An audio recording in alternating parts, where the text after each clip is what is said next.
recovery throughout its many islands and regions. The history of the Lord's move in this country is the result of the faithful ministry of our brothers Watchman Nee and Witness Lee.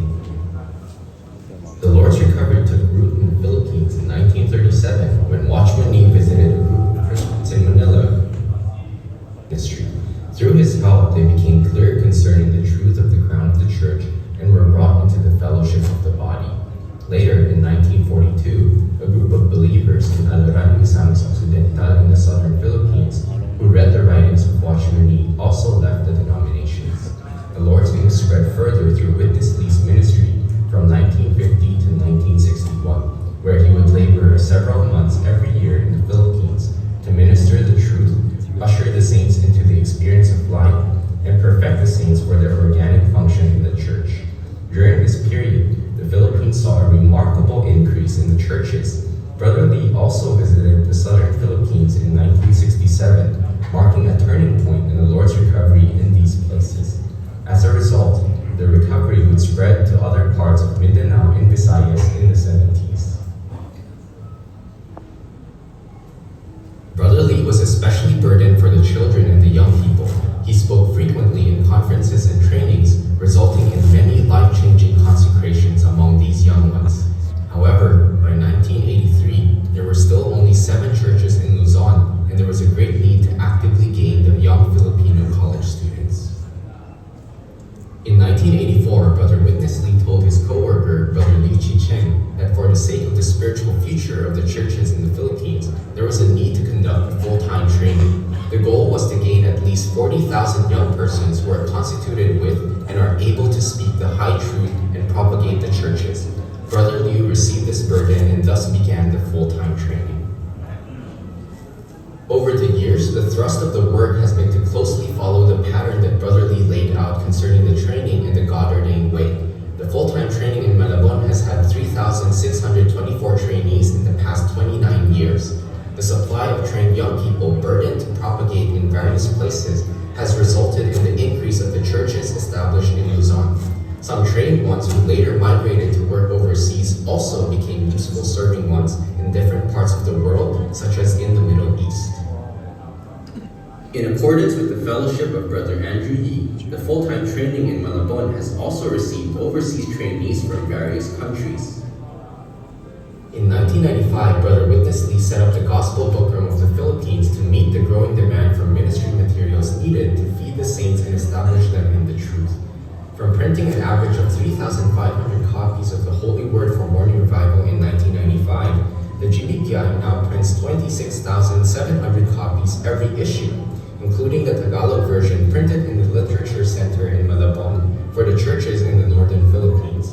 Furthermore, the long-awaited Cebuano Holy Bible Recovery version came out in September 2019. Through this, the saints are being equipped with the truth for their growth in life. The 2-week middle-age training also started last 2011. Its curriculum is based on the full-time training and is divided into 4 modules. The middle-age training helped to perfect the middle-aged saints to become vital members in the body and useful vessels for the propagation of the churches.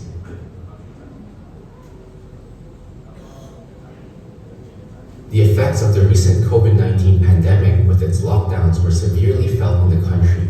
Yet amid the bleak environment, the hearts of the saints burned toward the Lord. The churches adapted with technology to shift to online gatherings, which gave rise to new opportunities for the gospel. More emphasis was given to reaching out to people and remembering the sick, the weak, and the isolated saints. The various conferences and trainings also shifted to online or hybrid formats during this period. This allowed for more blending among saints from different regions in the country. Attendance in the 7 annual feasts likewise increased greatly through the saints' online participation.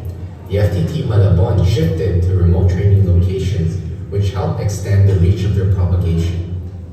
The MAT also reached a peak of 1,800 trainees during the pandemic, as many saints who had the desire to be trained were released in their schedule and could now connect online. To meet the needs of the churches, the online ministry meetings also started in October 2020 to bring the supply of life to all the churches in the Philippines. The ministry meetings continue weekly with the messages available in English, Tagalog, Cebuano, and Chinese. These were really unexpected blessings during the pandemic. Over the past year, the saints have gradually returned to physical meetings. We have seen a fresh eagerness among the young people to gather and enjoy the Lord together again. There has been a revival in their love for the Lord, an active pursuit, and a rich outpouring of the Spirit in these young people's gatherings. Our hope is that the gospel work in the universities and schools will be revived and intensified to gain more young people. The full-time training also resumed in-person training in Malabon last February 2023 with a total of 222 trainees. We aim to recover the pre-pandemic attendance level of 500 trainees in the coming years.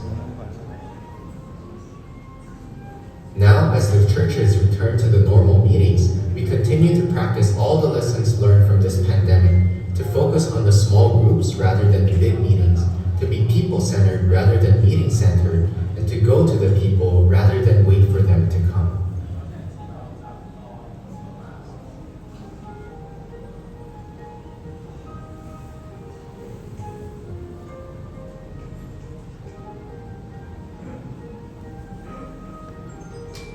As we look back in our history and the Lord's work in the Philippines through the years, our testimony is that the churches are kept under God's blessing through the power of the Spirit's working and through our faithfully following the New Testament ministry in oneness and one accord. Up to now, the church has continued to receive much blessing in following the ministry of the age under the faithful ministry of the blending brothers. The present burden of the work is to raise up churches in key cities, recover the church life in places where they were lost, and to strengthen the churches through the saints' increase in number and the growth in life. For this, we hope to intensify the education of the saints in the truth and help more saints to be perfected in the various trainings. We ask all the saints to kindly remember the Lord's work in the Philippines before the Lord in prayers. Amen.